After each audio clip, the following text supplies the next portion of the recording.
Alright guys, my name is Mike. I want to again congratulate you on your 2013 purchase of an Odyssey. Now what I'm going to do for you, I'm going to go over all the features and benefits of the vehicle so you can understand them better and you feel comfortable using the car. Okay, so let's get started. First I'm going to start here on the steering wheel, okay? Now, on the left hand side you have your radio controls.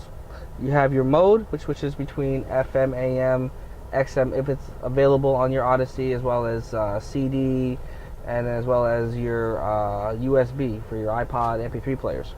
Volume, channel, very self-explanatory what they do.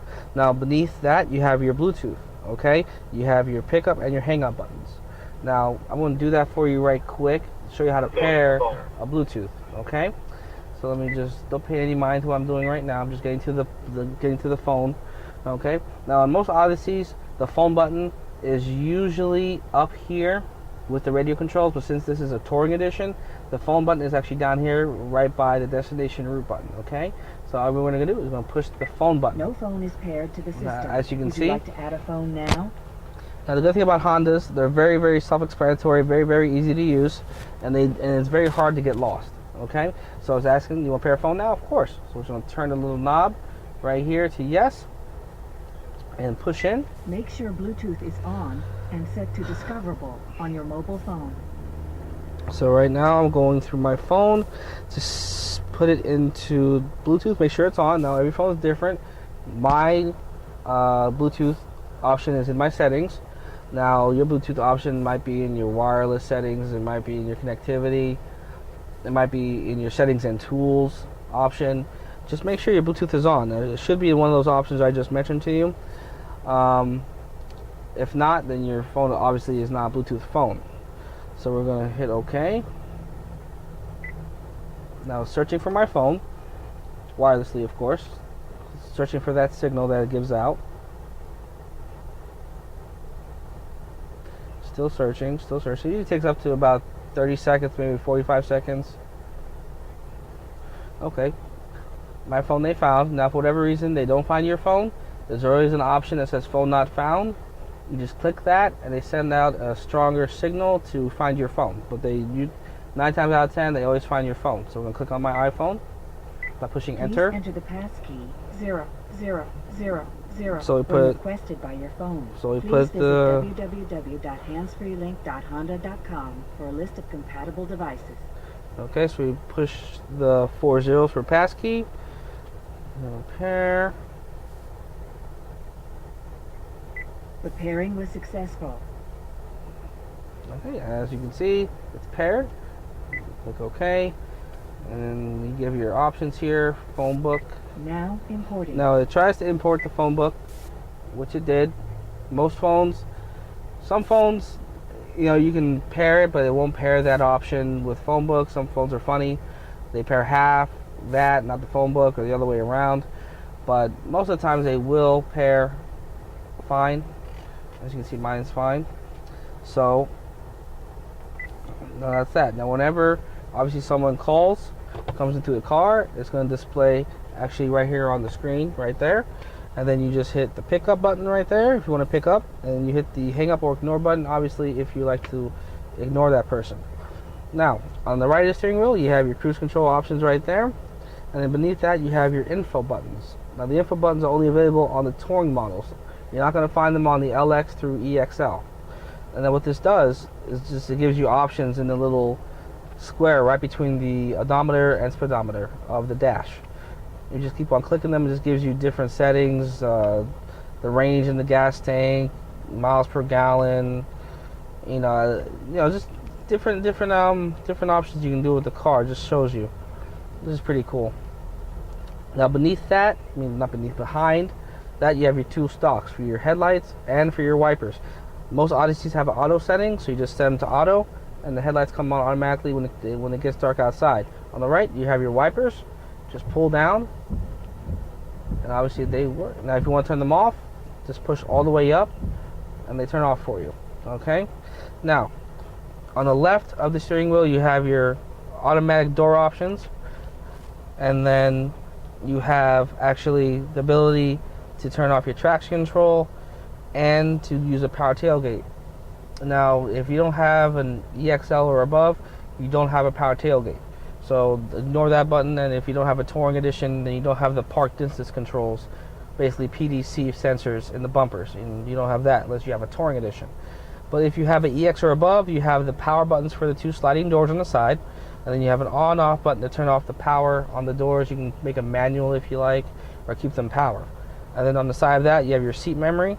All you do is make sure your seat and mirrors are comfortable the way you like them, and you just hit set and the number 1 or number 2, whichever setting you feel best suits you.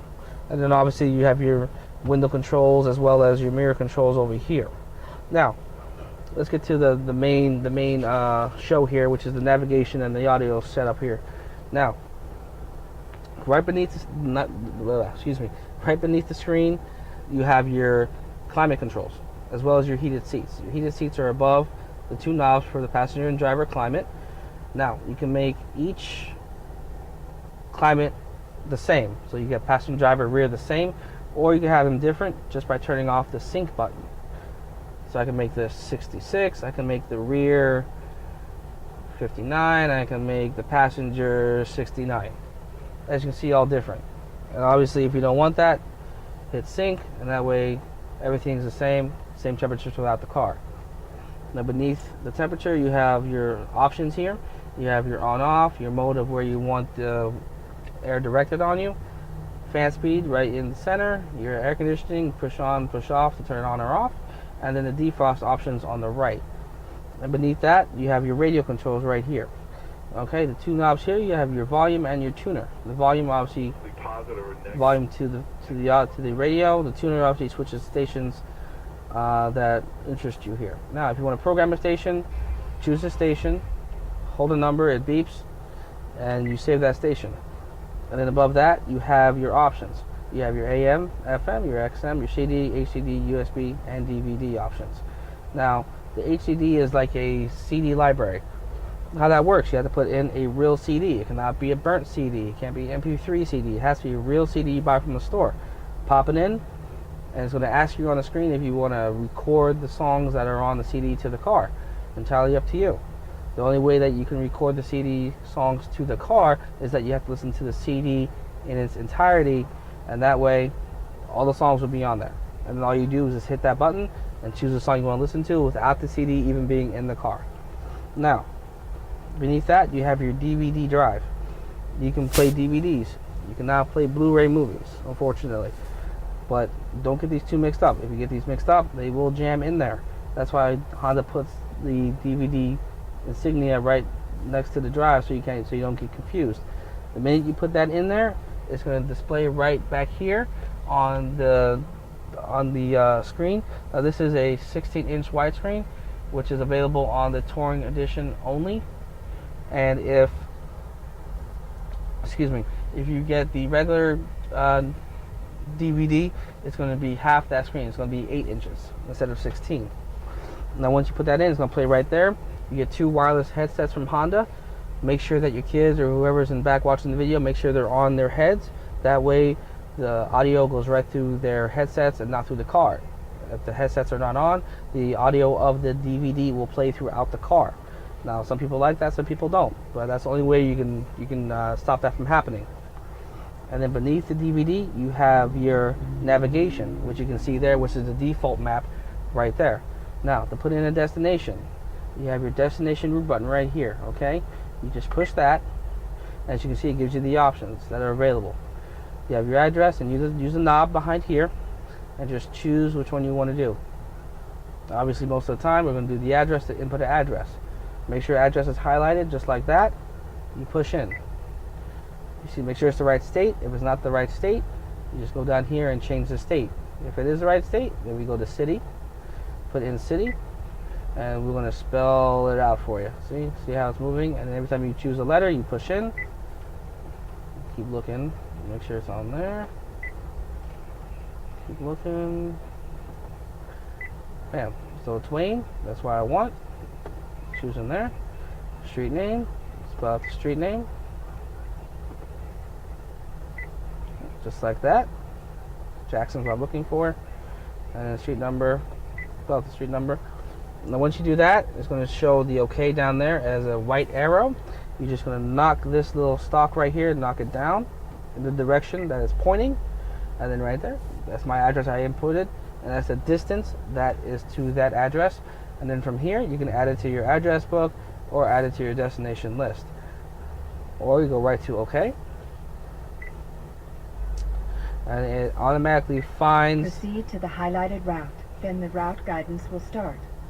And it automatically finds the fastest route right by that bright blue line right there. Estimated distance and estimated time to get to that destination. Now, once you go to the destination, that will automatically turn off once you reach there. Okay? Now, beneath that, you have your two little outlets for additional cell phone chargers, laptop chargers, whatever have you that's compatible. And then here you have your nice little cubby hole, pens, papers, and additional soda coffee holder right there. And then you have your auxiliary for an MP3, iPod. Beneath this, you have a cool box. The cool box is actually kind of like a, it's not a refrigerator, is exactly what it is. It's a cool box. It keeps the drinks or beverages about 63, 64 degrees. Make sure the button is on. No matter if it's a winter or summer, that box will stay 63 degrees. Okay? And then if you're looking for a USB, because I know most people are, the USB is right in the glove box on the left, right there. You can just leave your iPod, iPhone in there. It charges and everything, and you can use the radio controls to control the iPod from in there. And then obviously right here you have your cup holders, and you have extra storage space in here as well. You can see these are the headphones I was telling you about, 2 wireless headphones. Okay. Now that is actually the 2013 Odyssey Touring. I hope you guys enjoy it. Hope you guys get a lot of life out of it, and we'll see you next time you come around.